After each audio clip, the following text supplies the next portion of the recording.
Chers téléspectateurs, je vais vous présenter aujourd'hui un ouvrage intitulé Grandeur et décadence de l'Europe, qui est en fait une réunion de tous les éditoriaux publiés par Dominique Vénère dans la Nouvelle Revue d'Histoire et dans Enquête sur l'Histoire, la revue qui l'avait précédée. Les éditions Via Romana ont eu l'excellente idée de rassembler ces textes et cela à l'occasion de l'anniversaire de la mort volontaire de Dominique Vénère, survenue le 21 mai 2013, il y a donc 8 ans cette année. Alors, qui était Dominique Vénère pour nos jeunes auditeurs qui ne le connaîtraient pas?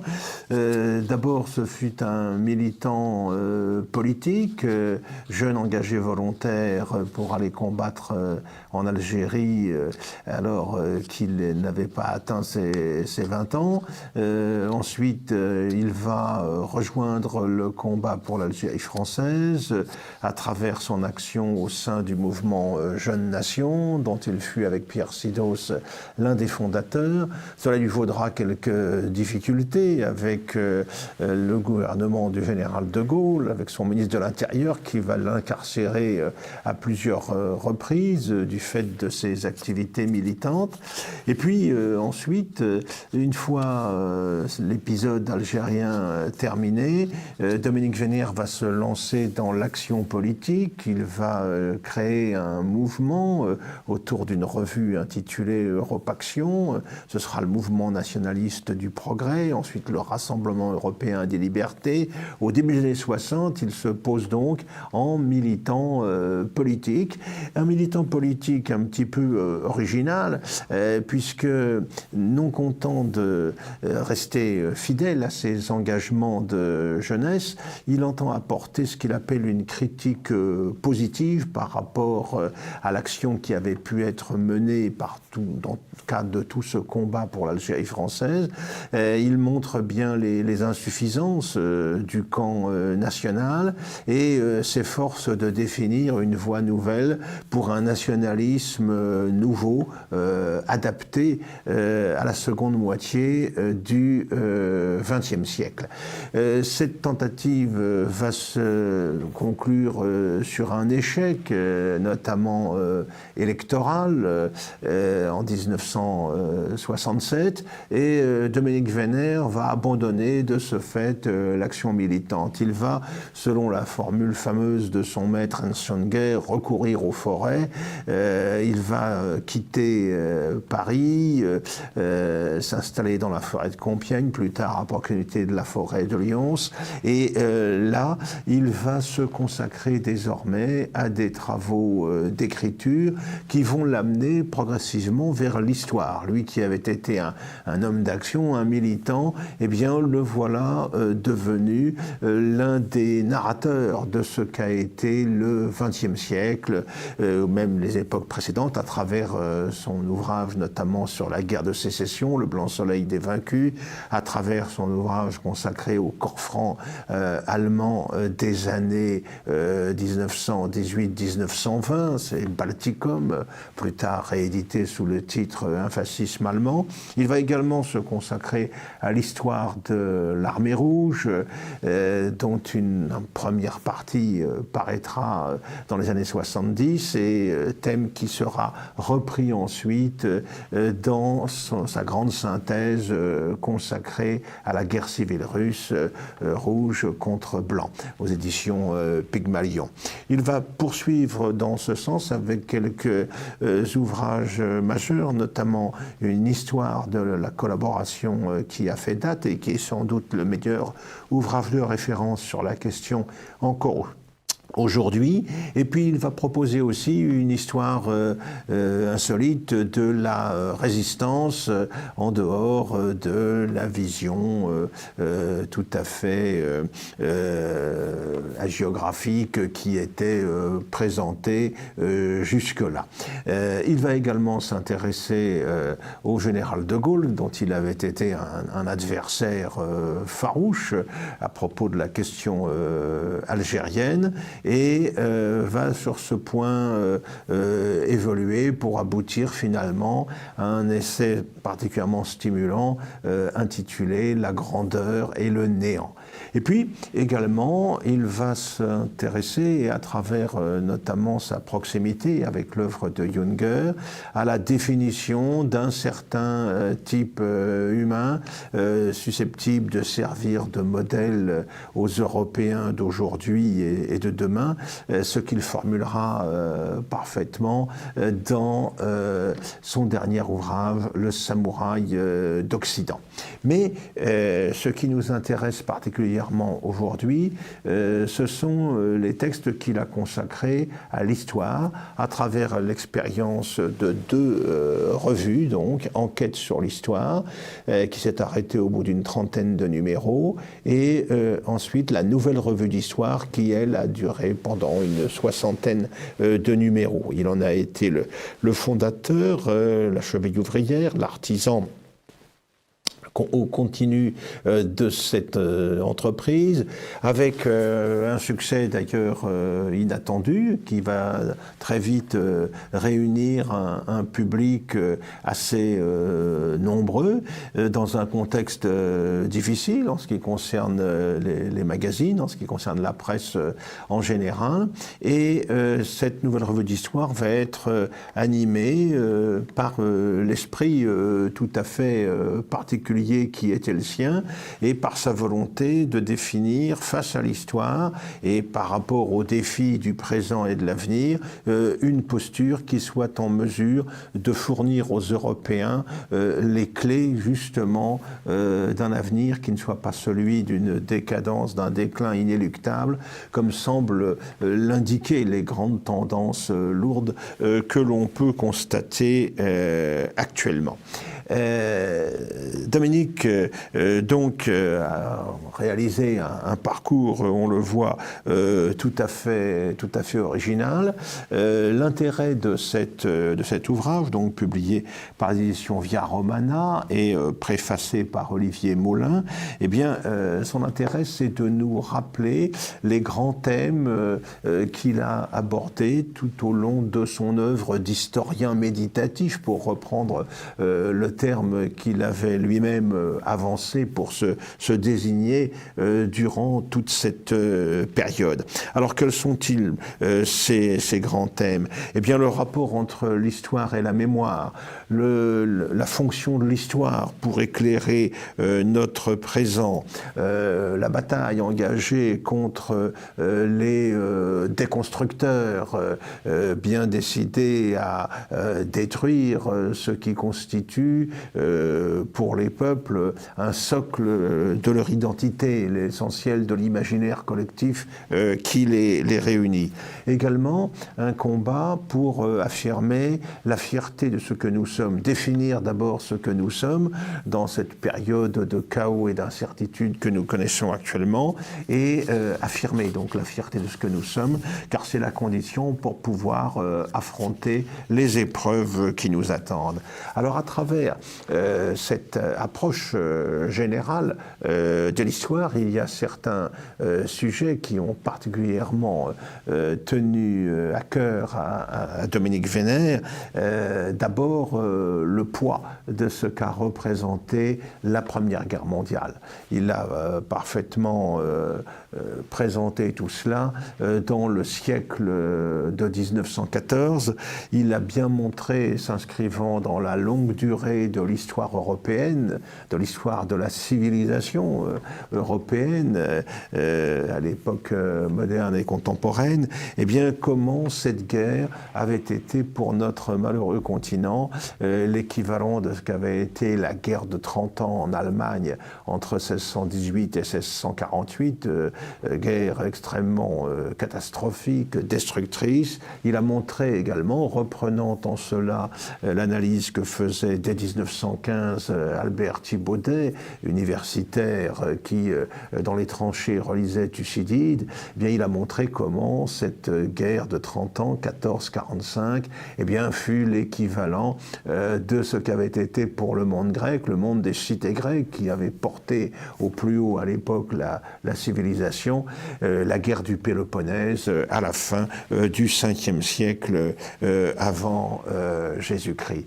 Cette guerre de 14, cette guerre suicidaire qui va correspondre à une perte de ressources, une perte d'énergie considérable pour les nations européennes qui se sont entre-déchirées.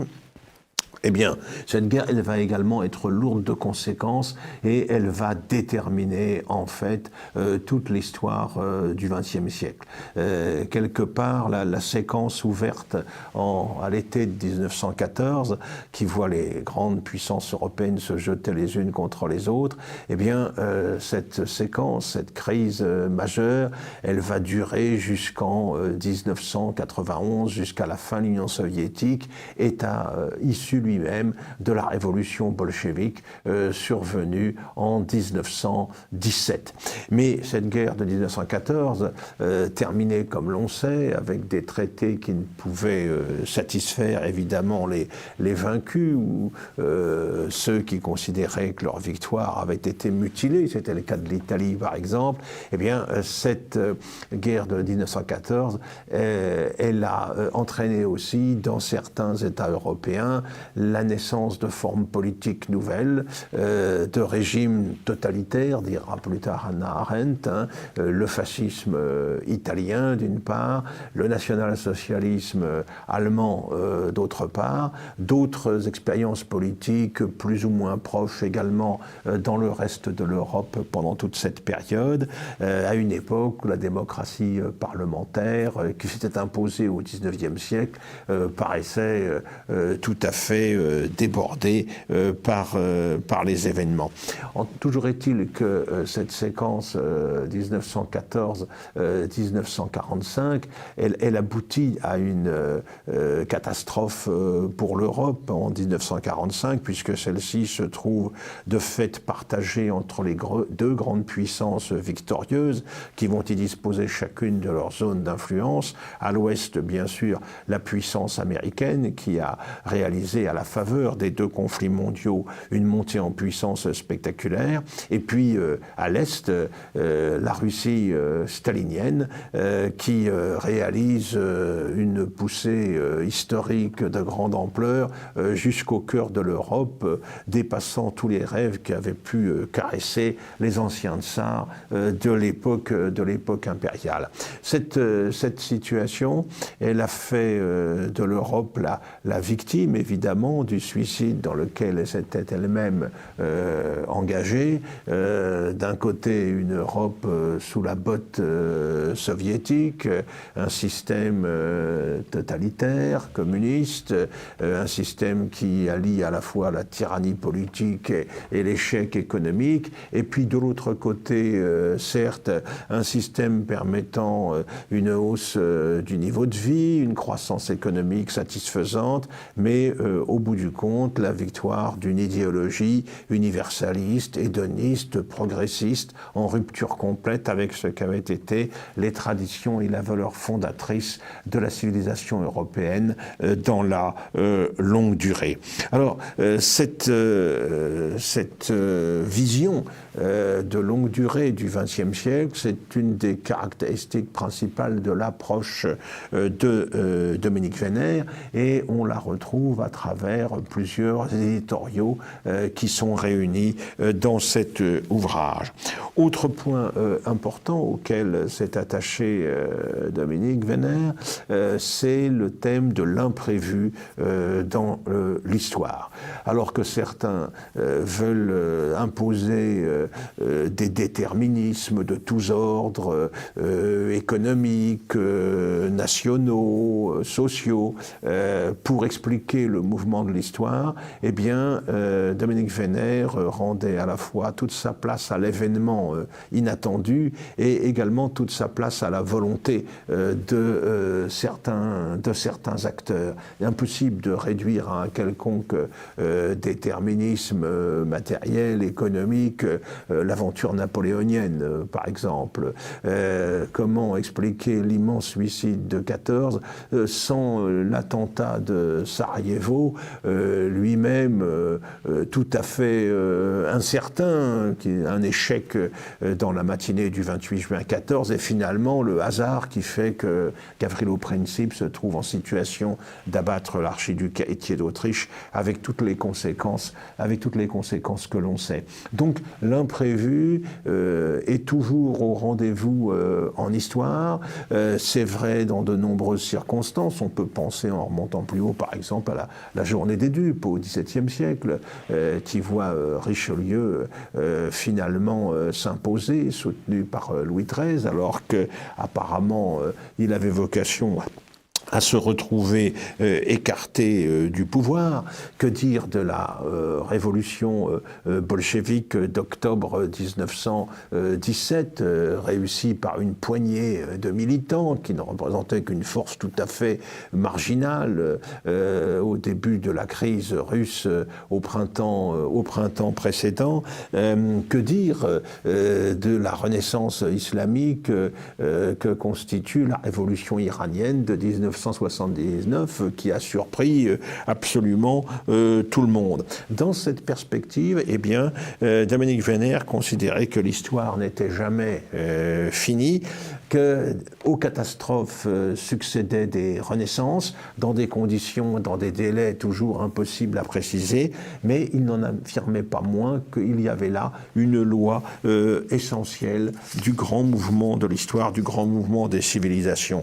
Et cela peut-être parfois dans la longue durée. Il est notamment fasciné par ce qu'a été la reconquête ibérique entre le 8e siècle, qui voit l'islam s'imposer dans presque toute la péninsule, et puis la fin du 15e siècle, qui voit les rois catholiques reprendre Grenade, après 8 siècles de lutte plus ou moins permanente entre les Espagnols, nostalgiques de la monarchie wisigothique, et puis les musulmans qui ont conquis le pays.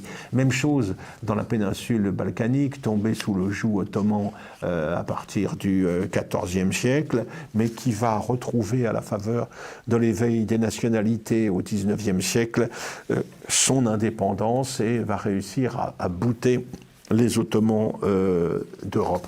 Autre point également sur lequel insiste vivement Dominique Venner, c'est celui de la permanence des civilisations. Il rejoint en cela d'une certaine manière Oswald Spengler, même s'il critique sa vision pessimiste, organiciste et pessimiste de l'évolution des civilisations, promise selon l'auteur allemand à un déclin inéluctable. Et puis il rejoint également Samuel Huntington, l'auteur du choc des civilisations, qui a répondu dans les années 90 à la théorie de Fukuyama selon laquelle l'histoire était terminée. L'histoire était finie. Et ces civilisations, Dominique Venner va traquer méthodiquement ce qui fait leur identité, ce qui fait leur particularité. C'est vrai, par exemple, il le retrouve avec la Russie et l'étonnant réveil qu'elle a connu en sortant de presque un siècle de communisme,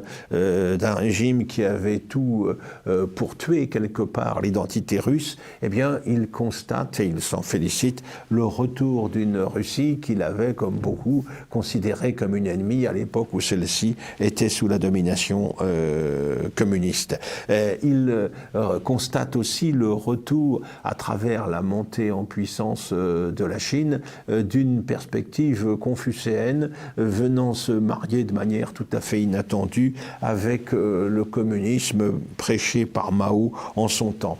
Il est notamment fasciné aussi par le Japon, capable, tout en demeurant enraciné dans sa tradition shintoïste, d'être en même temps un pays ultramoderne, capable de s'adapter aux défis de la révolution industrielle au XIXe siècle. Mais dans les approches propres à Dominique Vénère, il faut également, au-delà de la vision de l'histoire, insister sur l'importance qu'il accorde à ce qu'il appelle l'éthique de la tenue. Et il avait en cela un maître, Ernst Junger, auquel il a consacré un ouvrage.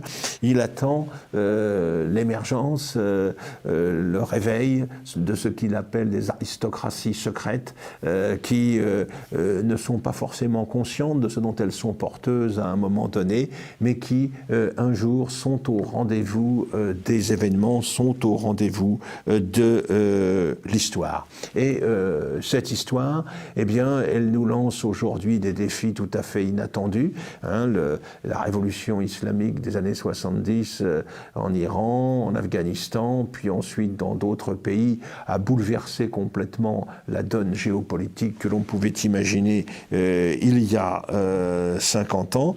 Elle montre aussi les rapports étroits qui existent entre la religion et l'identité, comme l'avait bien montré Huntington. Et de ce point de vue, Dominique Vénère se plaignait de ce que le christianisme, la religion de l'Occident, était une religion universaliste et donc ne pouvait constituer une arme pour remettre en cause la situation que nous connaissons actuellement sur fond d'illusions mondialistes par rapport aux dangers qui menacent l'Europe. En fait, quand il met fin à ses jours en 2013, eh bien, il laisse un dernier mot pour dire tout le soutien qu'il apporte à la Manif pour tous, qui met en cause à l'époque l'espèce de renversement anthropologique à l'œuvre depuis longtemps désormais dans un Occident devenu fou, mais il appelle aussi à la prise de conscience de ce que certains ont appelé le grand remplacement, danger mortel pour l'Europe d'aujourd'hui.